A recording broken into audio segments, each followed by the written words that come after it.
Hey, hey, ho, ho. It's Tuesday, everybody. Welcome to the show. Man, if I'd have been careful, I could have rhymed that. Yeah, you could have. It's Just Parlays, everybody. With me, I'm your host, Scott Steehn, lead handicapper at winnersandwhiners.com. And I am joined, as always, by this handsome young fella here. To the right on your radio dial, it is Chris King. Good to see you clarified by putting your name in, because otherwise people will be like, wow, we have a new host, me? Yes, that's right. That's right. Where do we get me from? 6 days, Chris. 6 days until this beautiful live show will be available exclusively at the Max Wagers Network on YouTube. So get yourself over there. Get subscribed. Sure, you can still subscribe to the Winners and Whiners channel. There's going to be a lot of great content there. Daily videos with picks from me and Scott and a whole bunch of new guys coming. But you want to get the live content, you want to get the network stuff, you got to get over to Max Wagers Network. That's what I'm saying. Is that why we're getting shuffled over to there? Because they're putting all the new guys on the W&W network? Yes, that's it. Hey, it's speaking of making the big move, it's the guy that's facilitating the big move. It's Jim Williams right there in the comment section. He says this is his favorite show, makes him laugh, cry, and go through all the emotions. Plus, I learned to be a better at betting on sports. Yeah, thanks, Jimmy. We appreciate it. That's kind of our goal. I don't know about the cry part. Although if you've been backing a couple of my picks lately, yeah, there's some tears involved. Tears for fears. I'm two in a row, buddy. That's a big winning streak for me these days. So I totally had the Boston LA game handicapped wrong, except for the winner. Everything else I got wrong. They did not maul Syndergaard. They did not score a ton of runs, but Michael Wacha was really, really good. A shutout. The rare 9 innings, no runs, 3 hits, 1 walk. So. Yeah, I was surprised the game was that low scoring, but it just goes to show you that the Angels have some serious issues right now, and if they pitch well, they don't hit, and if they hit well, they don't pitch. Other than that, they're great. Doing great. Can't win on the road, can't win at home. Maybe they can get a neutral site game against somebody. Kevin gets the big prize today. He's the first one to hit the like button. So Kevin, come on down. You're the next contestant on Scott will find something to not give you. Thanks, buddy. That's quite a setup there. James S. in the house. Come back, Jim, please. James S. Not a fan of Scott, apparently. Okay. Scott's been being heckled from the cheap seats. I'm like Nebraska. I ain't for everybody. I totally understand that. Is that Bob Devaney, Nebraska, or Tom Osborne, Nebraska, or Scott Frost, Nebraska? Dude, that's their slogan. That's their state. That's their tourist slogan. Nebraska, we're not for everybody. I swear to God. I drove through Nebraska once. It was not very exciting. Been 3 hours in Nebraska one week. That's like I spent a month in Vermont one weekend. Very nice. Ryan Page is back from his hiatus. The Warriors let down. Yep. Ready for some baseball locks for tonight. Very good. AJ is my favorite. Morlow in the house. Great day yesterday. Yeah, cool. Tim Earl. Hey, Tim. Man, I'm glad you're here. Do you want to do the show with Scott and I with all the super regionals getting started? You want to talk a little college baseball? I thought about that about 10 minutes ago as I was getting ready for this show. We should have Tim Earl on. No. Be Happy is hi. Hey, what's up, Be Happy? Andrews is putting his 10-1 winners and Whiners record on with England plus 235. Andrew has been hot. That's absolutely correct. James says all the love. Well, all the love that's not for Jim, but Jim's a pro. You get the leftovers. I had gigantic shoes to fill, so no question about it. I love Jim. I love having him on the show too. Michael says he wants you guys daily when I don't have to work 12-hour shifts. I typically don't like to put in my picks until I hear what you guys have to say. Well, very good. This gentleman right here has made some very good picks lately. Very good picks indeed. Chris, speaking of that, how did your yesterday go? Well, Houston sucked. But like I said when we were talking last night, when we threw the Altuve prop out there for the hell of it, and you were talking about staying away from home run props, and what happened in the bottom of the first. It was a beautiful thing. I spent about 5 minutes talking about why the odds and the math didn't make sense. Of course, first at bat, boom, home run. You can just lock that in the fucking books. I spent all of yesterday's video talking about Syndergaard and his secondary stats and how bad a season he was actually having. He goes out and pitches Pretty well. Gave up one run in 5 innings. I mean, much better than I anticipated. I will wear the yoke on that one. So, yeah. With his Tim says, yeah, he'd do it. Cool, very good. With all of his non-biased ECU thoughts, very good. Houston screwed a lot of people yesterday. Unknown. Christian Javier didn't pitch well. I don't know if he was getting squeezed in the strike zone or what, but that and Houston left, to quote Harry Doyle from Major League 2, Serrano's left a small village on the base pass tonight. Brutal. Absolutely brutal. Thank you, Jim. I don't believe that for a second, but I appreciate your kind words. Tim, let me know if you need the link, or if you can bust your way in. I don't know what access you have. I'm pretty sure that anyone that's a host can bust their way into any other one. Yeah, I think that's true too. I just Rachel has trouble doing it. I have to drop him the link. So hey, enough. Rachel is technologically deficient. I'll tell you what the frustrating game for me was last night. It was the stupid Royals game. Because I had because of the 2-hour rain delay. Well, not that so much. Well, although it wasn't, the rain was weird last night. There wasn't really a sustained rain. It was just annoying enough to keep them off the field. But no, I'm talking about the fact that I had the over. So, and we talked about that, about how much of a contribution we were going to be able to get out of the Royals. And for the first part of the game, they were awful. But they spent the last 2 or 3 innings just hitting the shit out of the ball right at people. It was really frustrating. Toronto has 2 guys on base. Drives it into left field, hooks a little bit foul. They drove a couple to the warning track, to the wall. Yeah, did you watch any of that game? I saw part of it because I know it didn't start till 10:15. Something like that, yeah. But yeah, I watched part of the game. I saw Kansas City. They did nothing early, like you said. They made Stripling look like a Cy Young winner. Like he was still with the Dodgers. Yeah. But I did say to take the under in that one. Did you take the under in that one? Yeah. Oh, I thought you were on the over. Okay, well, good call. I had the over as a premium. So because, like you said, you weren't sure what to get from Kansas City. You said it could be, or Toronto could get 7 or 8, and I said, yeah, but Kansas City could put up nothing. Yeah, that's what I said. Yeah, 2 or less, a real possibility, and they should have been on about 2. The way they hit the ball, I think they hit the ball good enough to score 2 runs. Okay. Cool, Timmy. How about a quarter after? We'll see if we can get all our shit done and bust you in at quarter after. Excellent. Thanks, buddy. We're gonna talk. I did play the under on the Arkansas Oklahoma State game yesterday. I couldn't resist. It went to 18.5, Chris. I couldn't resist. Well, I mean, you saw what Oklahoma State did against Missouri State in that game. They were down 12-0, and then what was the final, like 28-15 or something like that? Yeah. We took 29-15. Yeah, 29-15. 44 was the total. That's the only reason I remember that. Yeah, today, if you're available, buddy. Lane Elliott in the house. Got the Yankees, Toronto, Atlanta -1.5. First 2 of those I like. Who's Atlanta's got Oakland. Kyle Wright against Cole Irvin. Okay. Well, Kyle Wright looks like he's back on the train a little bit. Are we supposed to officially believe Kyle Wright is really good now? I believe more in Kyle Wright than I do in Charlie Morton, Jethro Tull, or Max Fried. Do you really? Yeah, I mean, Morton's looked pretty bad. He's psycho, man. He's psycho. Oh, dude, Michael, yeah, fucking Hunter Green. I put that in our group text. I think I put Hunter fucking Green was just and then you said, "Are you kidding me?" or something like that. That's right. I said, "Are you shitting me?" Yeah, I had the over in that game too, and I think the odds say I got bailed out, but I wouldn't have mind seeing the last 2 innings there against the bullpen to see if we could get 3 more runs. Yeah, if you asked Reichel, Reichel said that the Diamondbacks were primed for a big 8th, so blame Reichel. Well, I mean, yeah, against the Cincinnati bullpen, sure, that's a distinct possibility. So yeah, I kind of had mixed emotions, but I always bitch when I get because I usually have like the over and it's already gone over and you get screwed by the rain. So I finally got quote unquote helped by the rain, probably.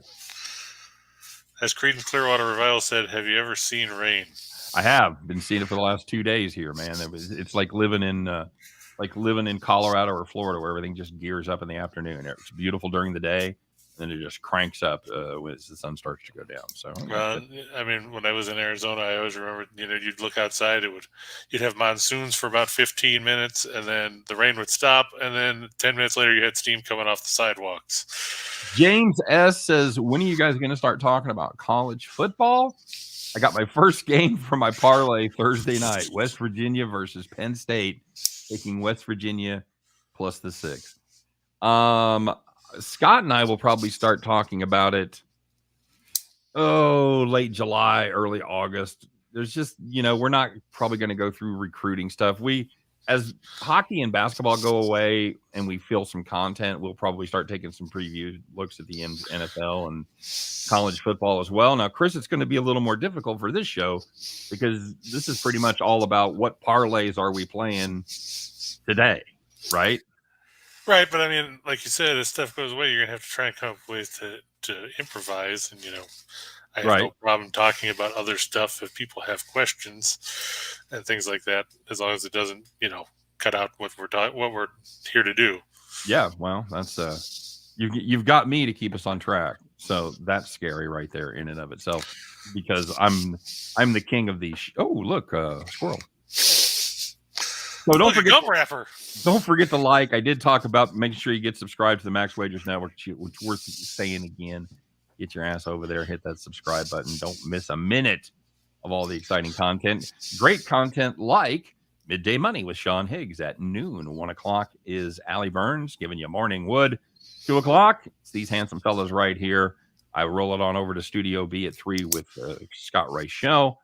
Sean Miller is taking a look at all the life on the pitch from around the world at 4 p.m. and at 5 p.m. It's the one and only Tamaro, along with his brother Nick and Detroit Lenny, giving you your game time decision. So get over there, check it out. Still got the great deal at Caesars going on. Tick, tick, tick. I don't know how long. Apparently, this deal's never going to go away. I'm going to stop talking. They always say you want to create a sense of urgency, and every day I say, "Man, it ain't going to last long." And then a month later, I'm still saying it. So I know the reason they still have it is they've been having a lot of success with it, and that's why they're keeping it. So if you haven't done it, get over there to Caesars. $1,100 bet. You know the drill by now. $1,100 guaranteed first bet. If you win, the money is yours to keep and spend as you delight. But if you lose, Caesars will make it good up to $1,100. There's a lot of big favorites in the MLB tonight. Just crying out for those 3-team money line parlays. It'll pay you 3-2, stuff like that. So if this is the day, get your ass over to Caesars. Make sure you use the code ATSWINCZR. That code and the link to the whole event is available in the description for today's video. If you want more picks from this Goomba over here or myself, our premium plays, our very best plays for the day are available. We have a link to each of those in the show description. So if you're looking for more action, get over there and check out our premium stuff. So, yes, as the late Billy Red Lyons would say, don't you dare miss it. Rye Capes is Max Wagers Network has you covered all day, every day. That's right, buddy. That's right, because we're doing it Monday through Friday.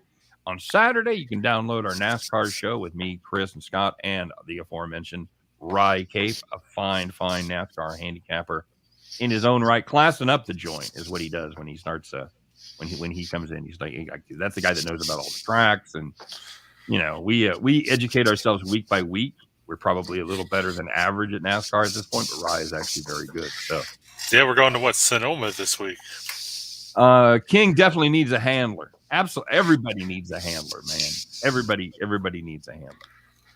I have a handler. It's called my wife. Oh, yes, sir. Yes, sir. So, with that being said, talked about the games today. We do have a lot more games, of course, and some pretty wide spreads. Christopher, tell me about it.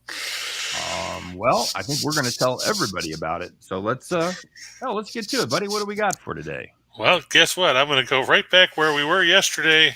Only this time I expect a better result than we got, because I'm taking the Astros with Justin Verlander. I know Flexen beat him a couple weeks ago. You know what they say about lightning? It normally doesn't strike in the same place twice. Lightning crashes and an old mother cries. Is that it? Yeah, that too. Say what you want about Chris King, folks. He's not a quitter. He's going to play the Astros till he wins. It's like those claw Well, I machines. blame you because you were on the Astros yesterday, and that's why they lost. Oh, that sounds like me. And in case you missed it, where he said that was going to happen, tune into yesterday's show and watch Scott talk about how if the Astros lose, you've got a clear problem right here, and it's the person right above me on the screen right now. Sure. I'll take the blame for the Astros underachieving for a game. Sure, that's all me. But no, Flexen hasn't been that good this year. I know he's probably better than what he's shown. But what was that one game he was really good? Who was he pitching against then? I can't remember. Yeah, he was pitching against your mom. But no, if you look Flexen's numbers, he's only averaging a little over 5 1/3 to start. His FIP is actually worse than his ERA. It's 4.84. He's walking about 3 guys per 9 innings, so he's not missing a ton of bats. And Houston, for as badly as they played yesterday, I know Altuve got thrown out at the plate. They left a bunch of other guys on. We talked about Robbie Ray giving up homers, and that's what he did. Flexen's given up 9 himself this season. Yep. In 55 1/3. While he's come off back-to-back starts where he didn't allow one, including that start against Houston on May 27th. In his 4 starts prior to that, he gave up 7 homers. Okay. He didn't look great against Baltimore, and that was a problem we talked about yesterday too, because Ray didn't look good against Baltimore either. If you don't look good against Baltimore, you probably have some issues. Not a good thing. Not a good thing. Not very good. And see, Michael said that you absolutely did say that about Houston yesterday. What did I say? That, since you were backing them, they were going to lose. So 100%. Yes, absolutely. It looked like a game where everything set up in favor of the Astros. No way they could compete. No way Seattle would have a chance. So I said, yeah, absolutely. Because I'm on them, Houston is destined to fail. But, Houston tends to bounce back from bad games like that. They're 6-1 in their last 7 after giving up at least 5 runs in their last game. They're 8-2 in their last 10 when their opponent scored 5 or more their last time out. So, wait. Let's just not gloss over it. So explain to me how that helps. In other words, what does that say about a team if they're 6-1 after allowing 5 runs or more? So does that mean their bullpen is reset?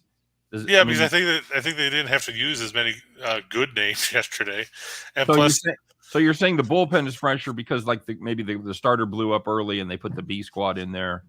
So let me see who they threw yesterday, because I watched part of it and then I just got aggravated because that's what I like to do, because you throw a lot of stats out there, and I always want to talk about why they're relevant.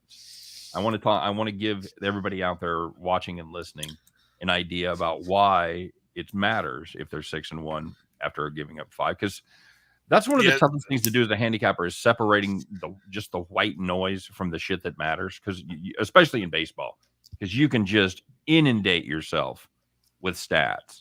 Yeah, so, the biggest name that they threw yesterday was probably Stanek, and he threw 16 pitches. Okay, and Hector Neris threw 15, but he could have gotten out of the 9th inning had he not hit a guy with 2 outs. Okay. Then they threw Parker Mushinski for 21 pitches. He hadn't pitched, in the 4 days prior. Seth Martinez threw 18. Abreu threw 11. Those aren't guys that you look at for the guys that you're looking to shut guys down in a game. Okay. All right. And the Mariners, they tend to follow up big offensive performances by putting up duds. I mean, they're 3-13 in their last 16 after scoring 5 runs or more. That's weird. That's a stat that just doesn't seem to make sense to me. Well, there's no continuity for the Mariners. I mean, you look at that lineup with all the guys that are missing and the fact that they're hitting a collective, So what that stat really does is just show the inconsistency of this team, that they don't go on big runs, that they don't put up 42 runs in 5 games, that kind of thing. Right, and you're looking at a Mariners team coming in to today. They're hitting 236. Okay. An OBP of 319. And they're facing Verlander. We know Verlander has pitched very well this season. Okay. And, you're not facing the scrub patrol here. It's not like you're facing Oakland or the back end of the White Sox rotation. Speaking of, congratulations to Dallas Keuchel getting picked up by the Diamondbacks. Shows how desperate Arizona is for pitching. Well, my money was on the Royals, but I guess they just couldn't quite get there. I was going to go with the Mets, but flexing is like that girl that you went out with for a couple of years. Maybe you got engaged and then it got broken off. And then you see her 2 or 3 years later and she's got 6 kids and she's just miserable. Her husband's a drunk. And, that's why I feel kind of guilty because, Flexen was so good to us last year. We were in love with Flexen. The stars aligned. It was just a beautiful thing. But man, that dude's gotten fat and had a bunch of kids this year because he is not a profitable pitcher at all. Of course, we faded him against Verlander and he jumped up and had his, arguably his best performance of the season. Yeah, and if you're to your point, he only gave up 19 homers in 179 2/3 innings last year. Yeah, he's given up 9 and 55 in a third. Yeah, absolutely brutal. So here's the deal. I know there's a lot of people out there that really want to back Houston. I'm not gonna offer an opinion on this play. So I'm gonna leave the field wide open. I'm not even gonna give you a lean. Not even gonna give you nothing. So nobody fucking puts this on me when you go put back. It on yourself yesterday. Okay. I told you what was going to happen. And if you didn't back that, that's not on me. I told you. If I fucking lay it out and say, I like this team, and because I do, they'll probably lose. Yeah, but you liked the Blue Jays yesterday, and they won. It's the Royals, dude.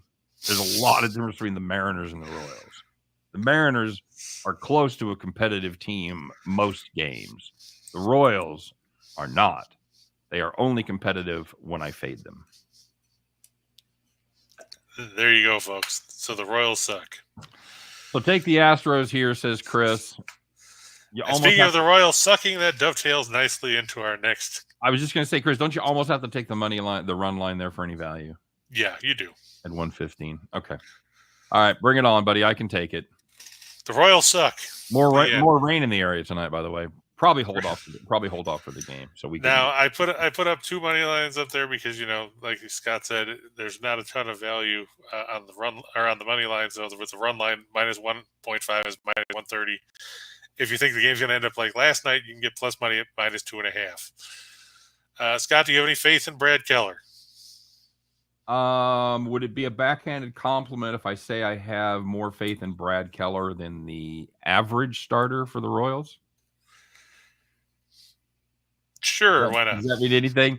No, I really, if this game would have been a month ago, I'd have probably backed Brad Keller more. The wheels, while they haven't quite come off for BK, they're wobbling. They've certainly started to. If you're behind them on the highway, you're noticing a little wobble on that left rear tire for sure. I know you're looking at it, and he has been not good over the last month, basically. He doesn't miss any bats. No, that's his thing. He's not a strikeout guy, and when guys that pitch to contact give up a lot of hard contact, it doesn't go well, and that's exactly what's happened for Keller. Is he's lost. Royals have lost his last 5 starts. Again, I said it yesterday. It is impossible to get behind the Royals right now. That is a team with external turmoil and internal turmoil as well. They're not playing well as a team, and there's shit going on behind the scenes. But to your point about him not being a strikeout guy, he averaged 8.1 strikeouts per 9 last year. He's down to 4.9. Well, yeah. So, I mean, what's going on? Has he lost velocity? Is he not throwing? I have to be honest. I have not done the baseball savant stat tracker deep dive into his numbers to see about spin rate and I mean, have you seen any of his outings? Because I mean, I admittedly haven't seen much of him this year. I've watched him. His velo seems to be down. I mean, not appreciably, maybe 2 or less. So a little bit of difference, but it's more. Strikeout's more about movement than anything else, and that's what I can't tell if he's not getting any movement off of his four seamer, if his off speed pitches aren't biting the way they should. I don't really know. There's so many problems on this team, and I just haven't frustrated myself to do deep dives into why the Royals pitchers suck. It's enough for me to know that they suck. Oh, sorry, buddy. And meanwhile, he's facing a guy that doesn't suck. Alek Manoah's been on a roll. We talked about him last week against the White Sox in that game where we thought it was going to stay under the total, only for the Blue Jays to win 8-3. Manoah 6-1, an ERA of 1.98, a WHIP of Porsche 911, 10 walks, 57 strikeouts, and 63 2/3 innings. And what would you say about the Royals for their propensity to whiff? Are they a middle of the road team? No, they actually strike out less than normal. They're probably top 5 in strikeouts. But they probably lead the league in weak grounders to second? Yes, because they don't walk. They are a bizarre team. They don't strike out. They don't walk, but they hit like 220 as a team. So everything they hit is poor. That's the Royals, man. Let's see. Yeah, I see your point. Salvador Perez, 6 walks and 50 strikeouts. Yeah, no, you can't. And that's not really an outlier for Sal. He's 50 strikeouts or the 6 walks? Yes. Okay. He's a guy. I would be surprised if he's ever had 25 walks. I think we talked about this once before. Anecdotally, maybe he's up in the 30s somewhere, and I'm surprised. But career high 4 walks for Salvador Perez. He had 28 last season. 28. There you go. All right. So color me surprised. No, we don't have to spend a lot of time on this. Manoah's been very good. He, like they say about me, Chris, he goes deep, and he's only once has he failed to complete 6 innings this season, and that was when he went 5 and still gave up just 2 earned runs against the Guardians. So you're saying Manoah is the reverse Blake Snell? Yes, he is. So speaking of, we talked about Blake Snell yesterday. He lasted just 4 innings in a game the Mets won going away. If you've got an opportunity to bet Manoah full game, complete game, that's not a bad play, because if a guy goes 6 or 7 against normal teams, you can add an inning to that for the Royals minimum. They'll swing early in the counts. They don't take walks. They don't work counts. They very rarely put a opposing pitcher's pitch count in jeopardy. So are you saying their walks are basically by accident? Oh yeah. Benintendi will walk. Santana will walk. Yeah, Santana, I noticed, leads the team in walks. He's got 24. That's really about it. That's the only reason his on base percentage is over 200 probably. It's 291. Oh shit. Which sadly is 5th among the guys that have actually played enough games to be considered a starter. There you go. Hey, we got real teams to talk about. Fuck these guys. Take the Royals, like 2.5, like 6.5. I don't care shit. Fuck them. Now you're sounding more like Harry Doyle every day. Christ, I can't find it. The hell with it. Jack Daniels is my bourbon of choice. I'm not gonna lie. Yeah, we got real teams to talk about. So all right, so you ready to move on to the hockey game then? I'm ready to move on to the Chiefs season. That's what I'm ready to move on for. So you're gonna say K-State. Sure. Okay. Well, I wasn't going to say Kansas because, nobody watches Kansas football. No Kansas football. How about unless you're betting against them, then They had a good season against the number last year, fucking Jayhawks. Anyway. Yeah, how about some hockey? We got the Lightning and the Rangers. It's game 4. The Rangers lead the series 2-1. But Tampa Bay, they've got some momentum now. They won 3-2 on Sunday, scoring the winning goal with 42 seconds left in regulation off the stick of Andres Palat. We're still going to see the same guys we've seen in net all series long. It's going to be Vasilevsky against Shesterkin. What do you think, Scott? Do the Lightning have momentum? Are the Rangers going to turn it around? Can the Rangers go home happy if this series is 2-2 after leading 2-0? No, they will not. They will not be happy if they go down. To 2. Well, if they end up letting them tie at 2-2. I've been. I've backed Tampa Bay every game in the series. Right. So, but this Rangers defense is still just almost non-existent. They're just letting Igor get pummeled back there. And I have to think at some point That's going to matter, right, Chris? I mean, you look at Game 3. He faced 51. His internet went again? There you go, everybody. So, funny story. Before the show started, when Chris popped into the studio, he's like, "Oh man, I'm gonna have to reboot." So we've already done this once. Now I don't know if this is an internet problem or if this is a slideshow problem. I don't know. So yeah, let's talk. Oh well, here's the text. Let's read it together, shall we? Blue screen again. It means it's a computer problem. Jesus. I'm sure it's beautiful where Chris lives, but apparently the internet is a couple of hamsters and a monkey in a vest that are working on it right now. So not ideal at all. But as far as this Tampa Bay series goes, and now the slide went away, of course. Tampa Bay laying the 170. I get it. They've been the favorites in every game so far this season, I believe, if I'm not mistaken. I don't know. I'd be curious to see. Let me go while we're waiting on Chris here. Let me go and check in with the comment section because usually I'm widescreen here.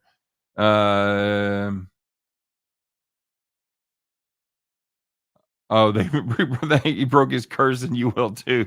Thanks, Super Sly. Lost a few shekels on the game yesterday. All good. Very good. League average is 240 right now. Man, that is. And I'm not surprised. That is it, but it's just sad, is what that is. Thanks, Andrew. Very good. There he is. He's back. You know him, you love him. It's Chris King. I swear to God, I'm turning Windows updates off because every time it does an update, it crashes something. We're fucking get Bill Gates on the phone. I didn't have a problem until the other day. Look, you fuck. What are you putting out such a shitty product for? You need to fix this, and I'm talking about right now. But like we were talking about before I got cut off there, yeah, Chesterkin faced 52 shots the other day. You're not going to win games consistently where your goaltender's got to make that many saves. You can't. You just can't. You've got to fucking play some defense at some point. And I think an interesting stat to look at too here, Scott, is in his career, which is in Chesterkin's case of this season in the playoffs, he's 2-5 on the road. His goals against is 345. His save percentage is down to 904. So he's having a ton of success at home, but he's not winning on the road. I mean, the two games he won on the road in the playoffs were Game 6 against the Penguins, which they had to go home, and then Game 7 against the against the Hurricanes to get here. Every other thing he's lost. He got blown out. There's one game he didn't get a decision.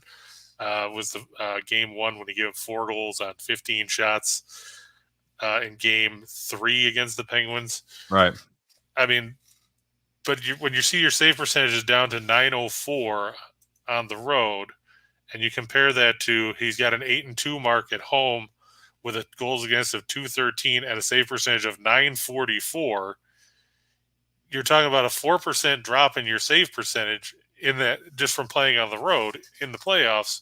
And you're facing a guy in Vasilevsky that's had a ton of success playing at the Amalie Arena in his career. In the playoffs, he's 30-18 with a 235 goals against, a 920 save percentage and 5 shutouts. It's a pretty good set of numbers there. You know what we didn't talk about? We didn't talk about the streak ending the other night. That's true. Well, that's because the game was Friday, so we weren't here Saturday. Oh, yeah. Well, yeah, good point. But I'm so tempted because it just appears that the Rangers, they're not reading any of this shit about the stats and everything. But the home and away thing and the lack of defense, I can't get away from it, Chris. I think I'm just going to hold my nose and play Lightning and Reg and be done with it. I agree. I mean, like I said, the Rangers 2-6 in their 8 playoff games on the road this season. Yep, that's exactly right. So, and Tim Earl said the Lightning in 6. So hey, Tim's on board. So if they lose, it's Tim's fault. Got to pedal fast, boys. Got to pedal fast, Timmy. You put yourself in a bit of a hole there, my friend. Andrew said the line for saves on Chesterkin is 32.5. Given what we've seen, don't you think playing the over is the safe way to go there? As Reichel and I have talked about before, I don't know about playing the over, but I definitely don't want any part of the under. So if I was going to play it, and Chesterkin's, or as we say in an hour from now, Chesterkin, He has cashed this prop every game. Been over 32.5 every game. Almost. He made 29 saves in game 2. Okay, because I know he was over in game 1 because we had him. Yep, he had 30. He had 37 in game 1. 37 in game 1, right? And 49 in game 3. So 76 and 29 is 105. So he's averaging 35 per game. So yeah, that's a hard play not to make right there.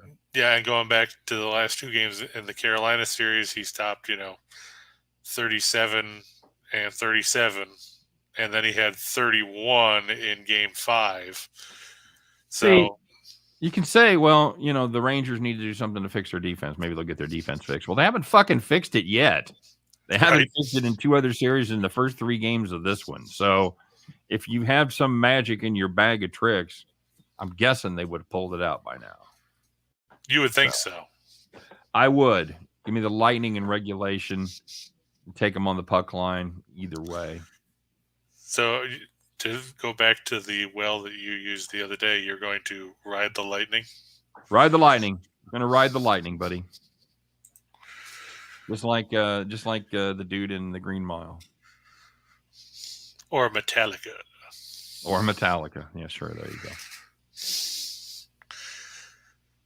So, you want to make some money? Tired, boss. Make some money, buddy. You need some Jolt Cola. That's good stuff. It is. They used to make it in Rochester, which is where I went to college. So we would go to the Jolt factory on the weekends and get all the dented cans. You get a case for like 99 cents. Oh my God. Paid more for the deposit, on the cans than you did for the actual product itself. I would have so been all over that. No question. It was Red Bull and 5 Hour before those things existed. And then, for a while they made Jolt Bolt. Did you ever see that? Jolt Bolt. I've had Bolt, yeah. the Mountain Dew knockoff. No, Bolt. Like you saying. That was Volt. That was Volt, wasn't it? Yeah. Jolt Bolt had twice the caffeine of Jolt. No. The cans were like this big. It's like those little cans you get in the 8-packs now. Yeah, I don't need to fucking take my shirt off and see my heart beating. I don't fucking need to see my chest fucking. No, thank you very much. Way to take all the fun out of life. Yeah, it's me a killjoy. 2-teamers, the Jays and the Sox. Yeah, I'm going with the Sox here. Whitlock's facing our good buddy Reed Detmers. Unless they changed it again. As of this morning, it was supposed to be Detmers. But I can't back a team that's lost 12 in a row. It really does make it a little difficult. We talked about Detmers, that he's literally the looking glass of pitchers this season. He's a one-hit wonder. Did you like that? Did you like that, Chris? Yeah, he's Flock of Seagulls. Flock of Seagulls had 2 songs, didn't they? Yeah, I guess if you count Space Age Love Song. Oh, there you go. But Detmers, that's what I wanted to see. He was good last time. He broke the trend. He had been shitty in every start except his no-hitter, his near perfecto. But he did go 4 1/3 against the Yankees last time out. No earned. But however, if you look a little deeper, 5 hits, 3 walks. So you're still giving up 8 base runners in 4 1/3. If you wanted to whip that out, as it were, and do the math, that would not be good. Yeah, so somewhere around 1.8, give or take. Yep. That's still a very bad whip right there. So you could say he might have got a little lucky. Could have been good sequencing. But yeah, I'm with you. I'm still not ready to back Detmers here. And to be fair, I put this one in because I looked at some of the other numbers. I'm like, well, I'm not going to put the Astros in there because then you're not going to make any money. Fair enough. You got to give something to sweeten that pot just a little bit, because as it is, you're paying $1.60. But if you put the Astros in there at you make like 69 cents. 240. Was it actually negative? I would have guessed it was right around. It was $100.69. 100. Oh, it was paid. I got you. It paid 169. Okay, 100 not 69. That's what I was going to say. I would have guessed around even money. So I thought you were saying you had to lay 100 to win 69 cents. So. Oh, no. But yeah, that's why I didn't put that in there. I didn't put the Giants over the Rockies in there because that's the same kind of number. Mm-hmm. Same thing with the Braves and the A's. I mean, I like all those teams, but you can't really mix them in there because then you don't No value. Yeah, there's no value to it. So I had to mix it up a little bit. So take note that if you wanted to play any of those teams, feel free. I just wasn't going to put them out here to go have people go, well, look, I won 12 cents. And this is just my opinion, but the run line's only paying 3.1. So for me, I don't even know if I'd fuck with it. I think I would probably just play the money line at this point. Guard against something stupid happening late. Or yeah, that's true too. Angels at home, so they get that ninth at bat, and get a couple guys on, and get it within one. Now you're screwed. So right, that's true. Okay, Yankees over the Twins. Do we finally have a pitcher for the Twins yet? It's supposed to be Cole Sands. That's what I had. That's what I had yesterday. Is it become more? That's what it was this morning. That's what it showed this morning. Excellent. And it's Jameson Tyone again, coming off another solid outing. Indeed it is. His last start. He's been on a roll of late. Are the Yankees the best team in baseball, Chris? God, I hate to say it, but they have the best record. But are they the best team in baseball? Are they better than the? There's really only one other team you can ask about, and that's the Dodgers. The Dodgers, I can't figure out right now. Okay. The Yankees, you've gotten some consistent play. They've got a deep rotation, and I guess that's the big question with the Dodgers right now is the team you're seeing right now isn't necessarily the team you're going to see in October because they don't have Kershaw, they don't have Price, or no, the Price is there now, right? He's back in the bullpen. Yes, I believe that is correct. But I mean, they don't have a bunch of guys. They got Jimmy Nelson 3 years ago. Has he even thrown a pitch for them? He's doing the same number as Danny Duffy has. Yeah, but Duffy's due back at some point, right? Sure. That's what they say. That's a pretty sweet gig, man, because they're like, all right, Danny, I got some good news and bad news. Now, the good news is we're going to get you out of Kansas City. You're going to go to L.A., and it's going to be beautiful. Bad news is you're not going to be able to pitch, but you are going to get to live on the beach and do nothing. It's basically, or whatever. Going back to Seinfeld when you got George talking about Kramer, fantasy camp. His whole life is a fantasy camp. That's very true. People should be plunking down $2,000 a week to live like him. Do nothing, fall ass backwards into money.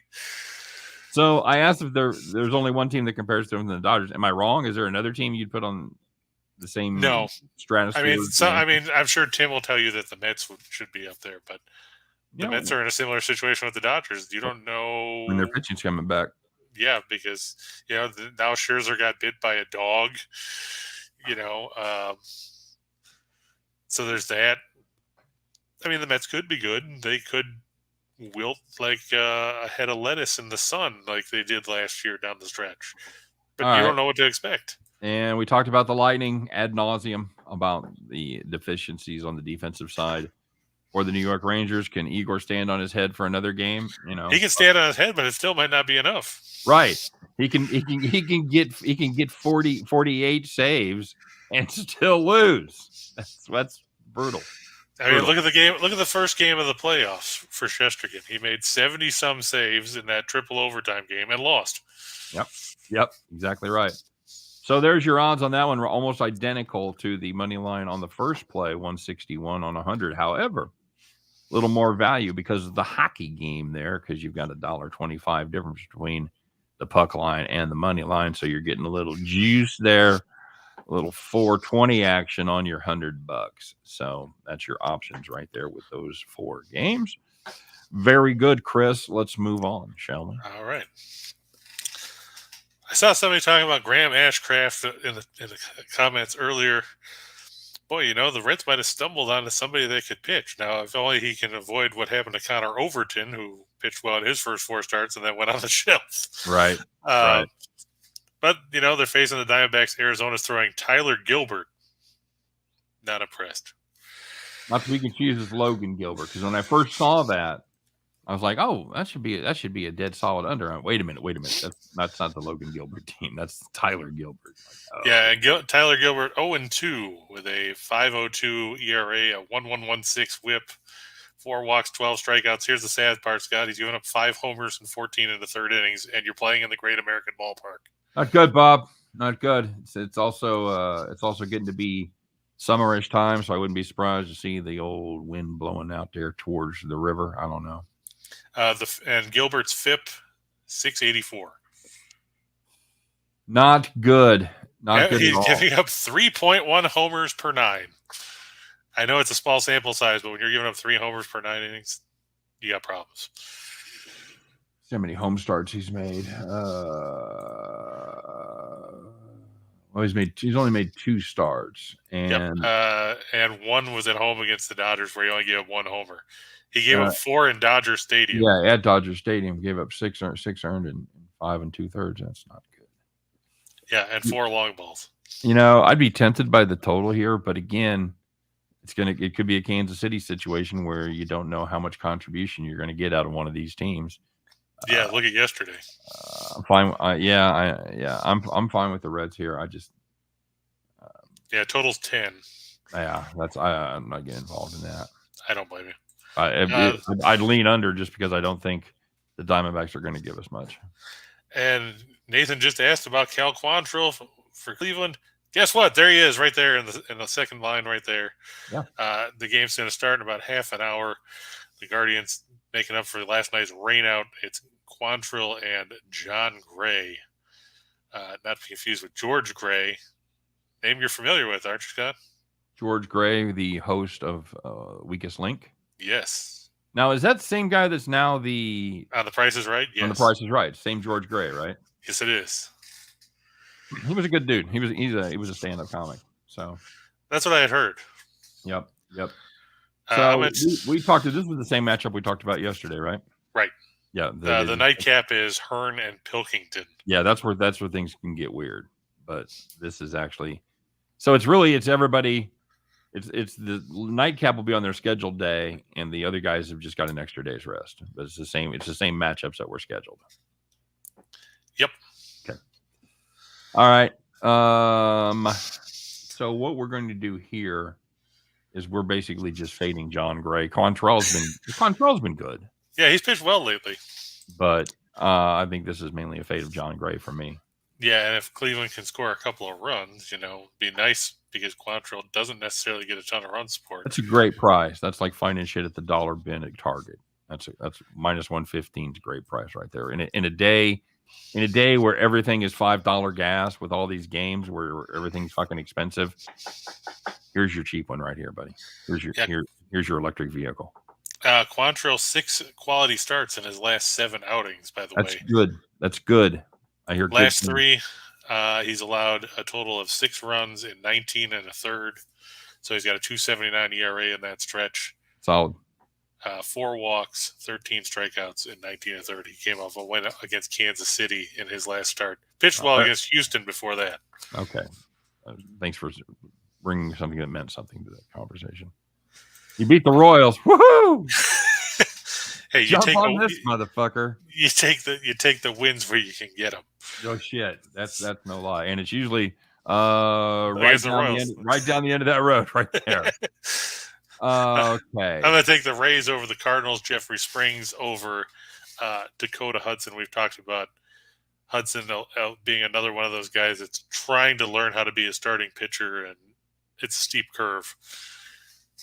And I don't like the Cardinals on the road. I mean, they struggled to take 3 of 5 from the Cubs, and the Cubs were pitching basically everybody short of the water boy in that series because Smiley and Wade Miley both on the IL, so they were down to a bunch of guys they called up from the minors. And, some of those guys still got wins.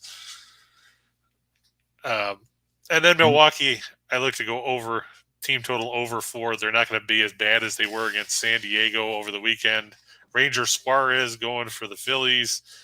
And I don't think Philadelphia going for the Phillies. Yeah, that too. Sorry, Ryan. Sorry, buddy. And the fact that the Phillies aren't even with scoring 26 or whatever runs they scored over the weekend, they still had to win in walk-off fashion on Sunday because they blew a lead and ended up winning 9-7. Guess what? I don't care if the Brewers end up with 7 or 9 if that's the final score because they're both over 4, and that's called math, kids. There you go, buddy. It's a Brewers team that scores better at home than they do on the road. 4.8 at home versus 4.4 on the road, so you do get a little 10% bump there as far as that goes. I don't know, Chris. Every time I count on this Milwaukee offense to do something, they let me down. Well, like I said, it is Ranger Suarez going against Art Vandelay. Arch Vandelay gets the start. Ranger Suarez has been awful lately, man.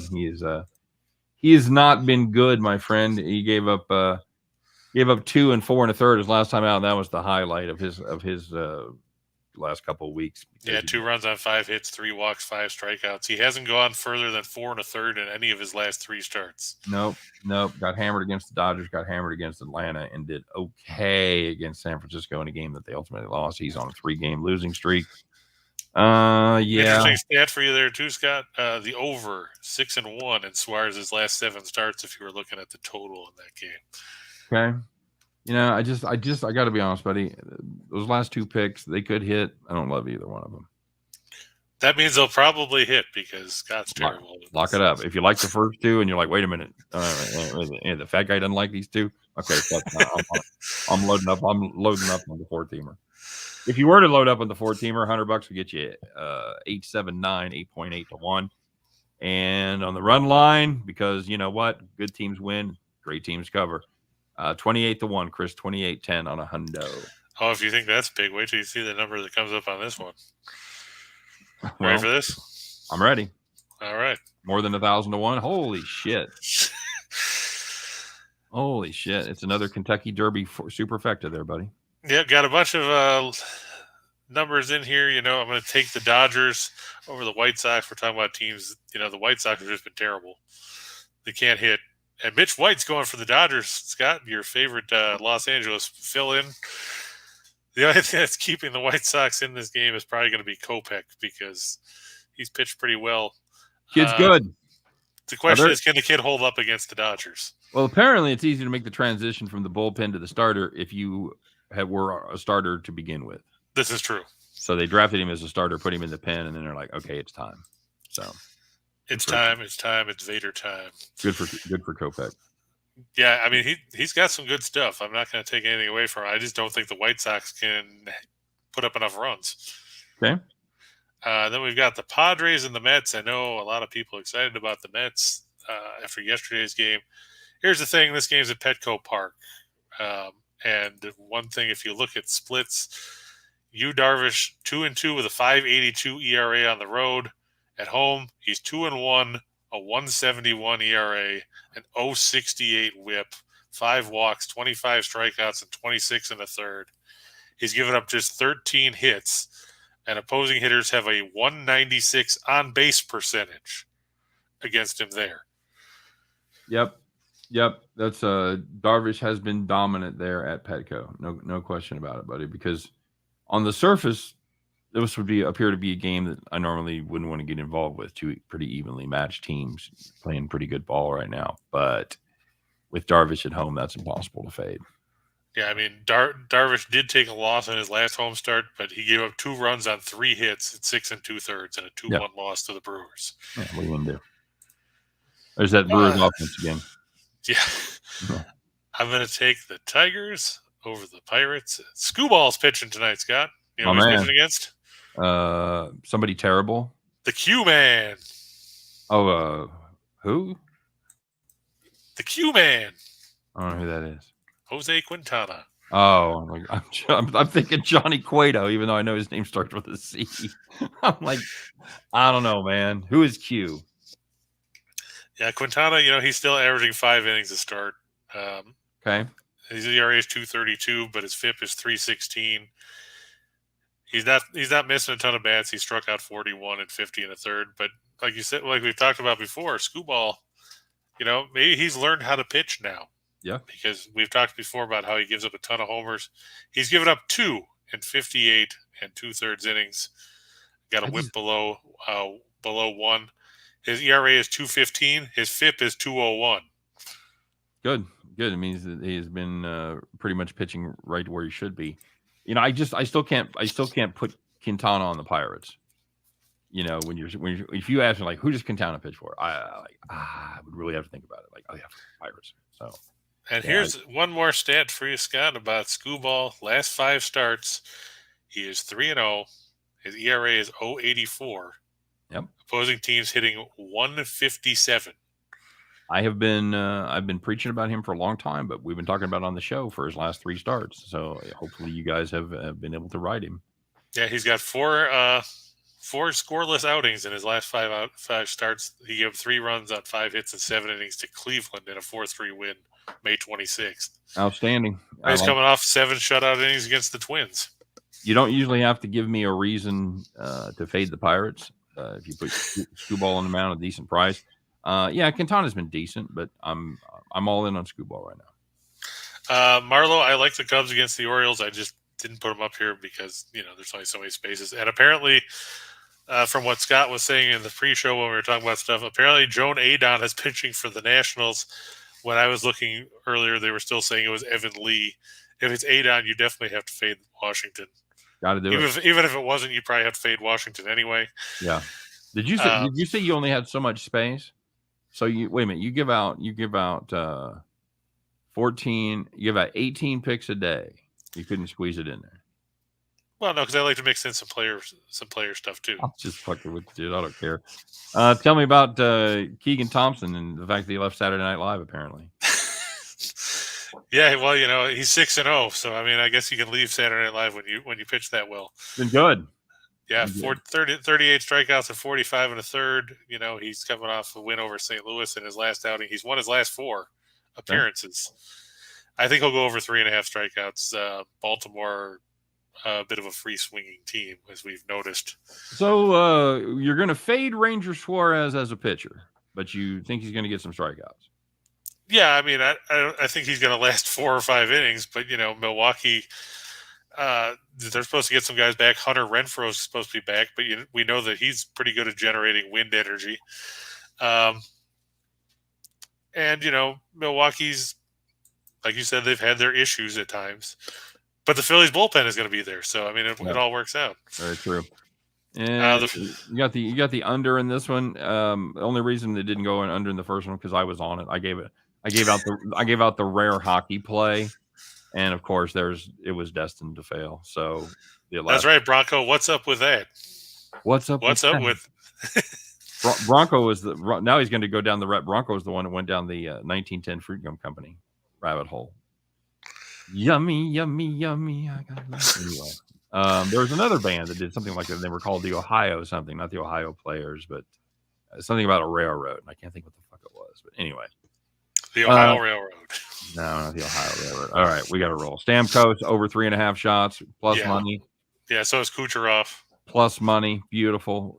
The Lightning win in regulation. I don't know if you saw it at a different number than I had, but nope, that's the same one I got.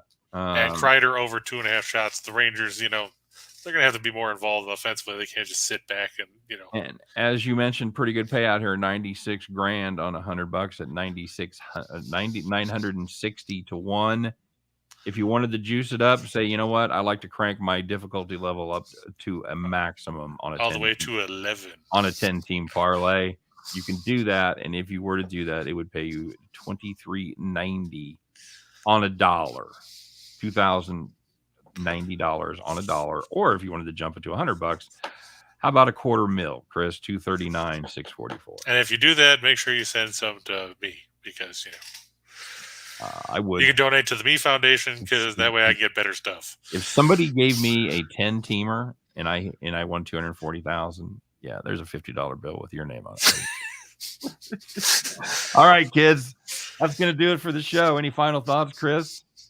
At least we have more games to talk about today than we did yesterday because yesterday was incredibly boring, especially after Texas and Cleveland got rained out. There you go. That's it, guys. Stay tuned. If you got the afternoon off, if the boss is in a big meeting, you can hang out for another hour. We'd appreciate it. Join us on the other side as Scott and I go back to the window. But if you can't, we understand. People got shit to do. We'll see you here bright and early tomorrow. Same bat time, same bat channel, 2 p.m. Eastern, 1 p.m. Central. Chris and I, we're going to wander, but eventually we're going to come back and talk about Just Parlays. There you go. We'll see you then, guys. Take care.